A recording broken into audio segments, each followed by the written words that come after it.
والسلام على رسول الله سيدنا ومولانا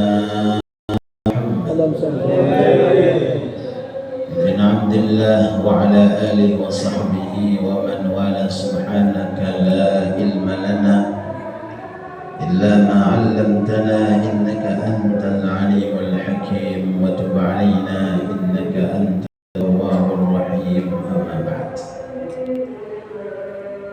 para habaib, para alim ulama, tokoh masyarakat sesepuh bini sepuh, kepada seluruh pengurus majelis taklim, jamaah taklim, jamaah Songo, dan tidak lupa kepada seluruh pengurus majelis taklim aliyah dan segenap para jemaah sekalian, bapak-bapak, ibu yang dirahmati Allah Subhanahu wa taala, terkhusus kepada yang hadir di tengah-tengah kita, Habib Muhammad Al-Kaf, Abah Thaqib, ada di sini Ustaz Jamil, ada Abah Haris, dan pula Ustaz Naim yang baru datang, dan segenap para asatidz, tokoh masyarakat, tidak lupa kepada sahibul bait, sahibul maqam, Abah Thahari hafizahullah, dan segenap para jemaah sekalian. Mudah-mudahan Allah Subhanahu wa ta'ala menjadikan kita orang-orang yang selamat di dunia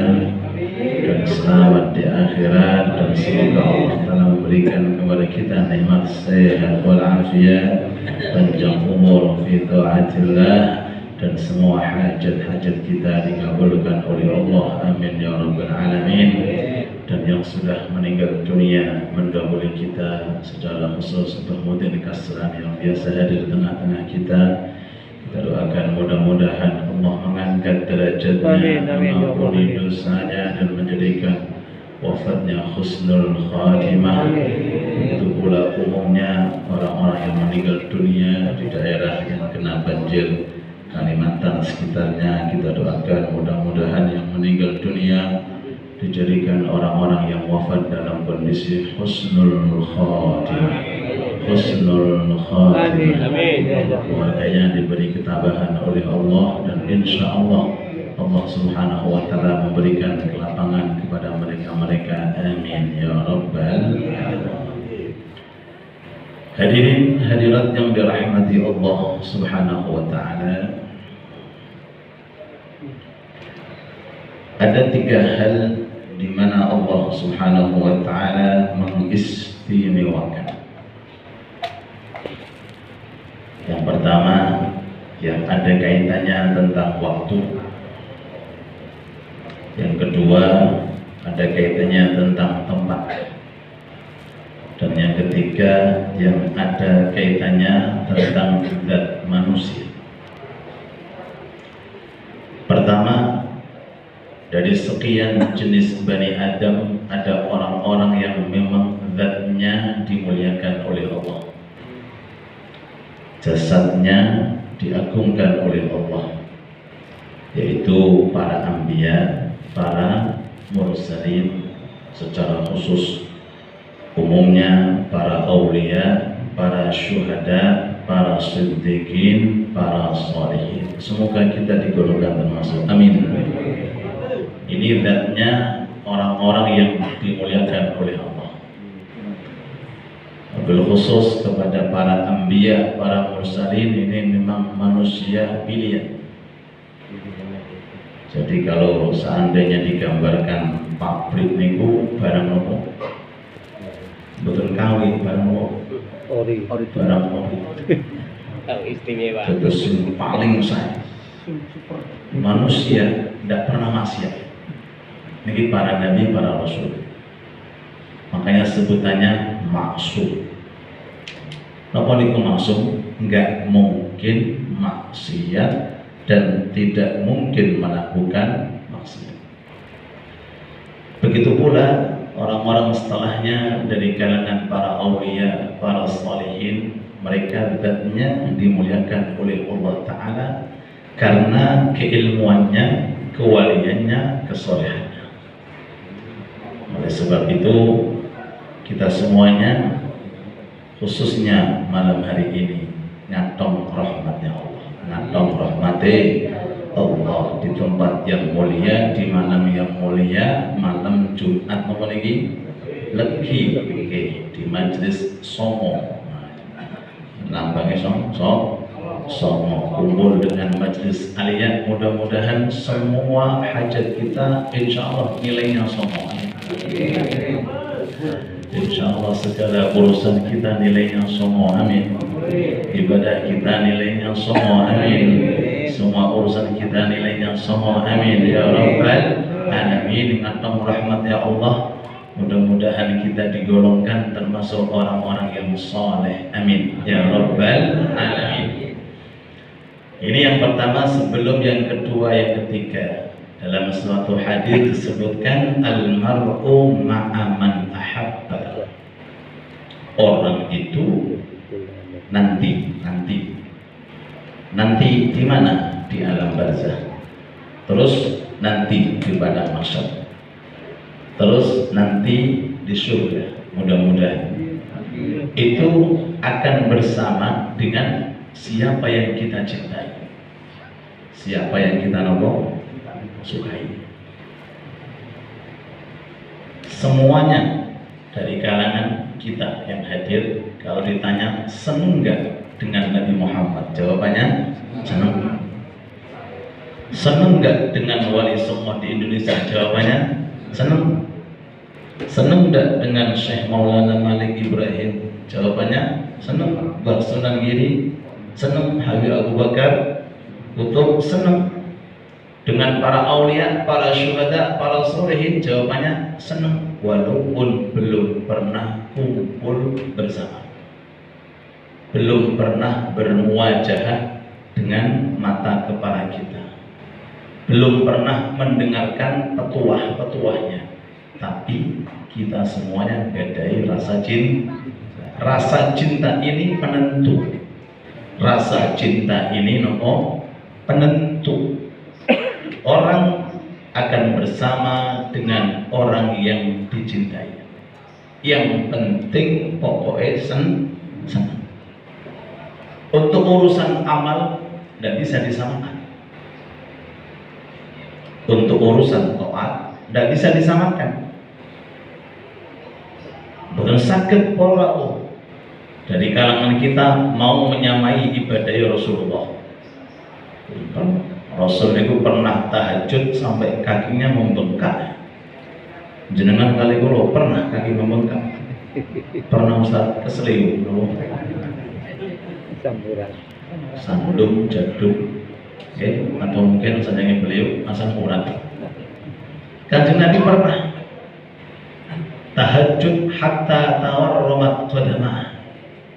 Beliau tahajud saking panjangnya, lamanya beliau itu berdiri sampai kakinya niku abuh gede. Tawarramat qadamah. Jadi nggak bisa kita semuanya itu mau menyamai saja, apalagi di atasnya menyamai saja. Tidak mungkin bisa, tidak mungkin mampu. Tapi atas rahmatnya Allah yang menjadikan penentu kita akan ketemu dengan Nabi Muhammad, bukan dari segi amal, bukan dari segi hitungan berapa kali rakaat sholat kita, berapa hari kita puasa, berapa khataman kita Quran, bukan nyanda, tapi dengan rasa cinta. Nah, cinta ini kalau sudah ada, maka akan timbul rasa pengen mengikuti, pengen melok, pengen mengikuti, pengen menteladani. Kanjeng Nabi ini kalau sholat jamaah enggak ya? Ngaji kita tahu Kanjeng Nabi ini enggak pernah sholat kecuali jamaah. Kita ikut jamaah, itu hasil daripada cinta. Kanjeng Nabi selama hidupnya meninggalkan tahajud mboten? Jawabannya tidak pernah meninggalkan tahajud. Kita tahu ilmunya, maka berusaha untuk menderek tahajud walaupun 2 rakaat. Turun malih walaupun 2 rakaat. Kanjeng Nabi niku duha napa mboten? Kanjeng Nabi duha. tiap hari selalu mengerjakan duha. Kita cinta, usahakan tiap hari mengerjakan sholat duha, walaupun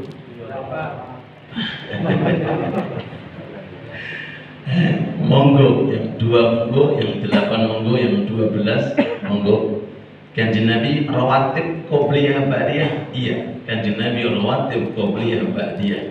Kalau kita cinta, kita usahakan mengerjakan rawatib qobliyah dan ba'diyah dan seterusnya. Itu makna cinta. Jadi almar'u ma'aman ahab, orang itu akan berkumpul dengan orang yang telah dicintai. Dan cinta ini perlu pembuktian. Tidak cukup sekedar mengakui tanpa pembuktian itu boten diterima. Aku cinta Nabi tapi nggak jamaah. Aku cinta Nabi tapi nggak tahajud. Aku cinta Nabi tapi nggak duha. Aku cinta Nabi tapi nggak rawatib. Maaf, cinta Anda palsu. Nabo, palsu. Seneng kok gak pernah nraktir, seneng apa? Kalau cinta otomatis mengikuti. Kalau cinta pasti menteladani. Laqad kana lakum fi Rasulillahi uswatun hasanah. Di surat Al-Kahfi itu ada satu hayawan masuk surga. Namanya anjing. Jenis anjing namanya kitmir. Namanya siapa? Kitmir. Najis mughalladah. Najisnya bukan baik-baik. Kalau jenengan kena air liurnya atau mungkin kena kotorannya, harus 7 kali dibasuh dan 1 pakai debu.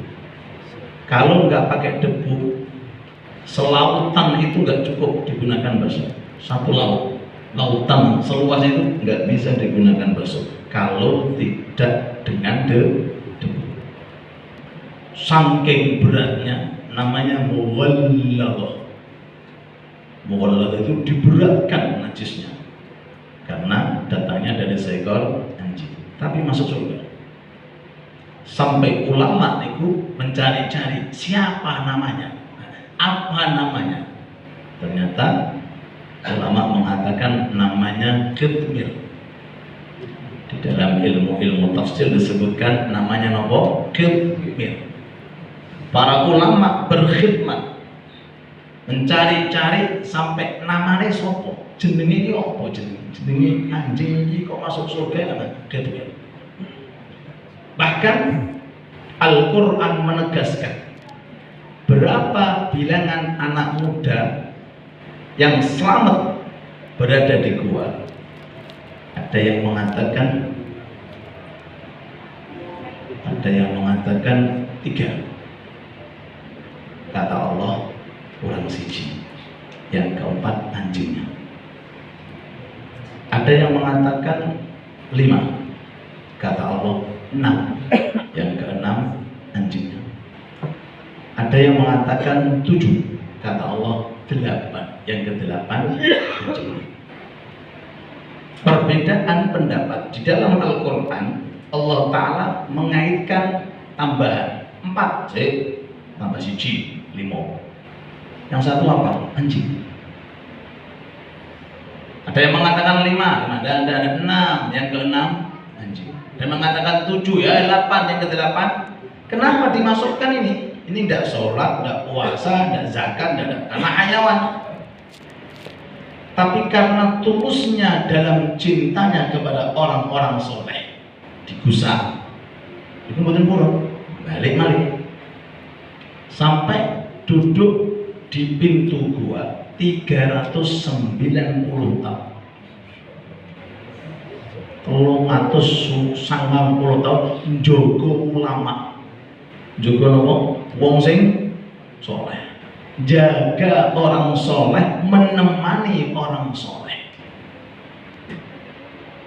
Ashabul Kahfi sebutannya, mereka ditidurkan oleh Allah Ta'ala. Bangun ditanya, berapa jam kamu tidur? Setengah hari. Setengah apa? Setengah hari. Ternyata dicek berapa tahun? 390 tahun jasadnya utuh, tidak termakan hayat. Terus di atas itu seekor anjing yang menemani pun juga utuh, duduk bersimpuh 390 tahun. Karena kesabarannya mencintai orang soleh, Allah Ta'ala abadikan sampai, kalau jenengan tahu bahasa Arabnya anjing itu kalbun. Itu nih jenengan waos. Nek Jawa ini kan jelek Pak. Tapi nih bahasa Arab jenengan waos, jenengan baca, jenengan lihat di Quran per huruf 10 kebaikan. Per huruf berapa? Karena Quran wa kalbuhum basitun diraihi bil wasit. Kalbuhum itu artinya anjing. Bahasa Arabnya kalbuhum. Setiap kali orang baca Quran melewati ayat ini membaca kalbun, anjing, per huruf berapa? 10 kebaikan. Itu kalau di luar sholat. Kalau di dalam sholat per huruf 100 kebaikan. Dari mana ini mau barokahnya? Cinta dengan orang yang soleh. Makanya Nabi Muhammad SAW dalam hadisnya mengatakan, kun aliman, jadilah kau orang yang punya ilmu. Kalau nggak bisa, ya Rasulullah, au muta'alliman. Kalau nggak bisa, minimal jadilah para pencari ilmu, seneng ngaji, golek ngaji. Kalau nggak bisa, au mustami'an, wis, yang penting ngrungokno tok. Ngantuk-ngantuk itu apa? Yang penting apa? Mendengarkan. Nulis enggak, nerangin enggak, ngapalin enggak, paham enggak, sepenting apa? Mendengarkan. Kalau enggak bisa, jadi alim enggak, jadi santri enggak, ngrungokno enggak, terakhir au muhibban, seneng. Jadilah para pecinta ulama atau pecinta orang-orang yang hadir majelis taklim. Kalau nggak bisa, orang usah kurik, tahu sana kurik. Paling terakhir ini Pak, wis gak usah melok ngaji, nggak usah ikut hadir majelis taklim, nggak usah mendengarkan, seneng tok, dukung. Kalau masih ada pengajian, melok sana, gak usah hadir, tidak apa-apa. Kalau di rumah-rumah ada pengajian, ikutlah, seneng, derek nopo seneng, walaupun belum bisa hadir. Yang terakhir ini masuk ke cangking terus tiang ingkang selamat. Kenapa? Karena modalnya cuma seneng. Terus wala takun khamisan, jangan jadi yang kelima. Ngalim enggak, nyantri enggak, ngrungok enggak, seneng enggak. Yang kelima apa yang namanya? Gak punya nama, fatahlak. Orang itu akan kerusakan. Naudzubillah. Makanya kita lihat beberapa hari kemarin, ya semuanya itu memang kejadian yang menentukan adalah Allah Subhanahu wa Ta'ala. Adanya banjir dan lain sebagainya, itu memang kalau kita kembalikan itu memang takdir dari Allah. Yang menentukan adalah Allah, yang mentakdirkan adalah Allah. Tapi kan pasti ada sabab musabab. Ada apa? Ada sabab musabab. Tidak mungkin kejadian tiba-tiba itu bukan mungkin. Pasti ada sabab musabab. Nah, siapa yang menyebabkan? Allahu a'lam. Yang jelas pasti ada sabab musabab. Itu dengan Al-Quran disebutkan, zaharal fasad fil barri wal bahri bima kasabat aydin nas. Telah tampak kerusakan, zahara, muncul, al-fasad, kerusakan.